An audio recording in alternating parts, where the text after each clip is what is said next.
નમસ્કાર મિત્રો, આપણે જઈ રહ્યા છીએ સુરત દેવળ. તો ચાલો એક્સપ્લોર કરીએ સુરજ દેવળ. સામાન્ય રીતે આપણે વાત કરીએ તો થાનગઢની અંદર સેનેટરી વેર ઉદ્યોગ એટલે કે પોખરા અને સેનેટરીના સ્ટાઇલ્સનો ઉદ્યોગ ખૂબ જ વિકસિત છે. અને બીજી વાત કરીએ તો તરણેતરનો મેળો આખા વિશ્વમાં પ્રખ્યાત હોય. ગુજરાતની અંદર તો તરણેતરનો મેળો પણ પ્રખ્યાત છે.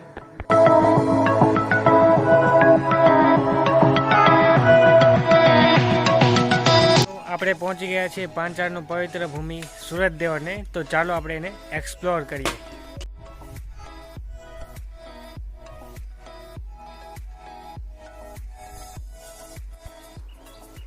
તો મિત્રો, આપણે સૂરજ દેવળના પ્રવેશદ્વારથી પ્રવેશી રહ્યા છીએ. ત્યારે આપણે વાત કરીએ સૂરજ દેવળની, તો સૂરજ દેવળ એ કાઠી દરબારોનું ઉપાસના સ્થાન તરીકે ખૂબ જ વિકસિત થયું છે. અને તમે થાનગઢથી 1 કિલોમીટરના અંતરે આવેલું છે આ સૂરજ દેવળ.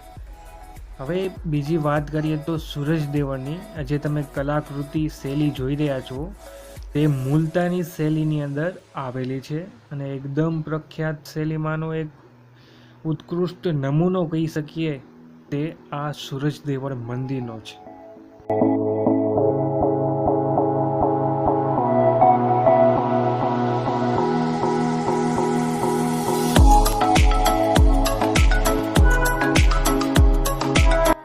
મિત્રો, સુરત દેવળના ઇતિહાસની વાત કરીએ તો સૂરજ દેવળ મંદિર 13મી સદીની અંદર વાળા વડોચજીએ જીર્ણોદ્ધાર કરેલો છે એવું ઇતિહાસકારો કહે છે.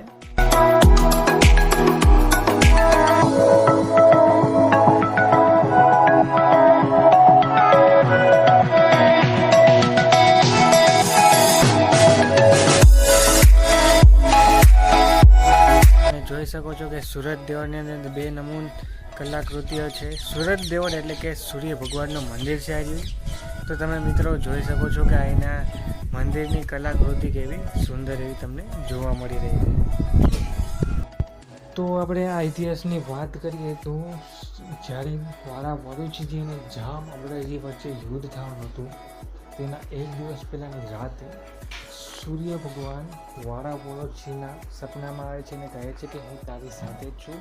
અને ઘણા ઇતિહાસકારો એવું પણ કહે છે કે તેમને સોનાની સાંગ પણ આપેલી. ત્યાર પછી યુદ્ધ થાય છે અને વાળા વડોચજીની જીત થાય છે. તેના માનની અંદર એવું કહેવામાં આવે છે કે વાળા વડોચજીએ સૂરજ દેવળનો જીર્ણોદ્ધાર કરવામાં આવ્યો હતો.